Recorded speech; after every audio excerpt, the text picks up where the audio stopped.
Halo teman-teman, kami dari kelompok 1 akan mengajak kalian berkeliling dan mempelajari tempat peninggalan sejarah, yaitu PT Perkebunan Glenmore. Mempelajari dan menjaga peninggalan bersejarah sangat penting karena menyimpan nilai-nilai sejarah dan budaya. Selain itu, pelestariannya juga meningkatkan daya tarik wisata dan pendapatan daerah.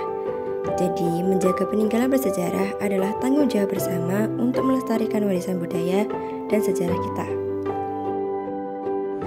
Pak, jadi mohon izin kami dari SMA Negeri 1 Genteng ingin melakukan observasi terhadap bangunan peninggalan Belanda yang ada di Glenmore, Pak. Iya, kemudian berkaitan dengan pertanyaan apa yang mau ditanyakan, monggo nanti istilahnya apa yang ada memang dari dulu.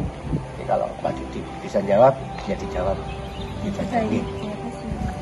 Jadi Pak, sejak kapan kepala kereta ini dijadikan monumen dan kenapa yang dipilih ini kepala keretanya? Jadi gini, semuanya itu memang ada sejarah. Nah, itu peninggalan Belanda memang. TUS itu Belanda. Jadi untuk kereta itu sendiri itu ada namanya di pembikin, nanti bisa diperhatikan. Terkait dengan pertanyaan barusan, untuk pemindahan itu sebetulnya bukan lokomotif, ya, itu semacam mesin uap untuk menarik mesin. Jadi untuk mesin ini masuk ke sini dengan adanya gedung itu pada tahun 1929 itu berdirinya PT Glenmore. Jadi PT Glenmore itu memang ya lekat lah nuansanya mulai dari awal sampai sekarang. Kepindahannya ke PT 10. Jadi dijadikan apa ya, semacam maskot ya, maskot atau apa? Itu dikeluarkan dari dalam gudang ini yang awalnya memang permanen di dalam, karena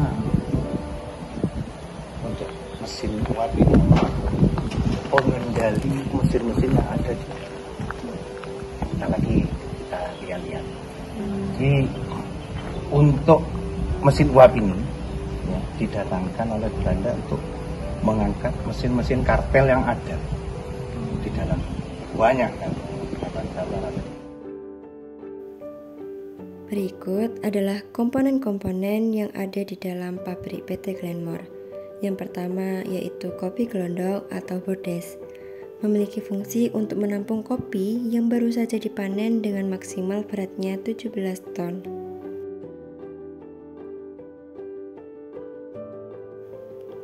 Kopi dan kakao yang datang dari kebun berupa gelondongan atau butiran-butiran blemius akan dimasukkan ke dalam mesin purpal atau pemisah kulit.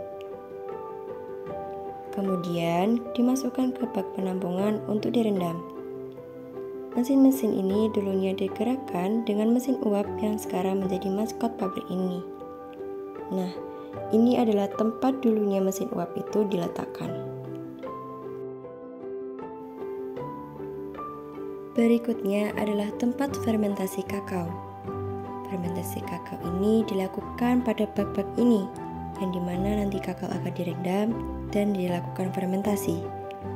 Adapun pedoman suhu fermentasi kakao dibagi menjadi dua, yaitu bulk kakao atau kakao lindak dan fine cocoa atau kakao mulia. Bulk cocoa memiliki lama fermentasi 134 jam, sedangkan fine cocoa memiliki lama fermentasi 72 jam. Meja sortir digunakan untuk memilah produk sesuai ukuran serta kualitas.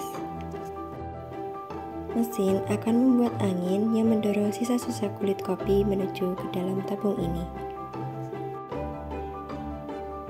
Selanjutnya, tempat pengasapan kakao. Tempat ini merupakan tungku untuk pengasapan kakao. Biji kakao yang telah difermentasi akan ditaruh di ruangan bagian atas yang dibatasi dengan jaring-jaring besi.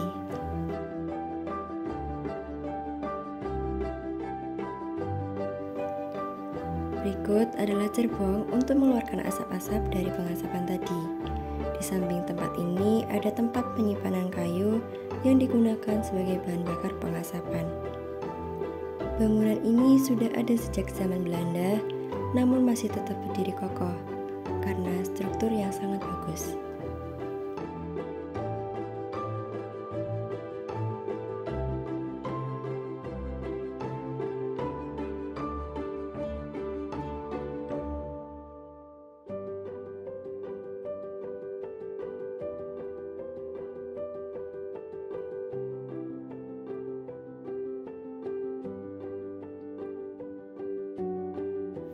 Selanjutnya adalah mesin keong.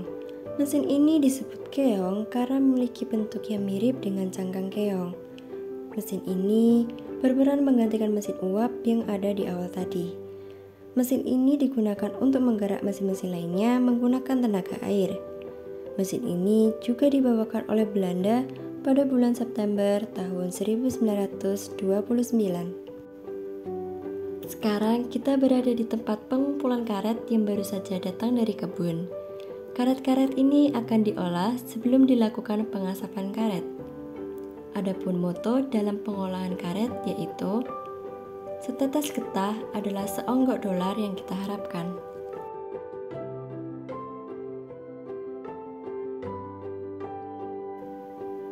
Mari kita berpindah ke tempat pengasapan karet.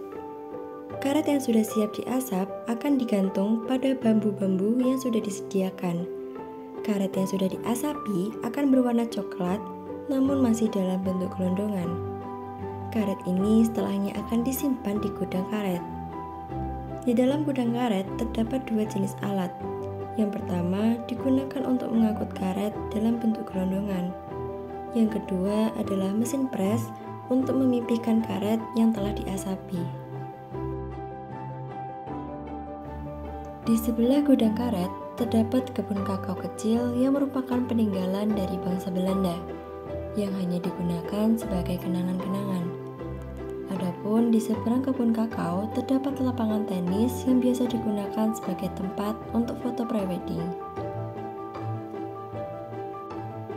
Rumah ini merupakan tempat tinggal PT Perkebunan Glenmore pada zaman dahulu. Orang yang memiliki PT Perkebunan ini dulunya adalah orang Belanda.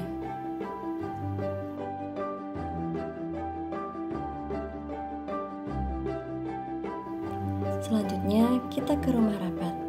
Rumah-rumah ini digunakan sebagai tempat rapat para karyawan PT Glenmore.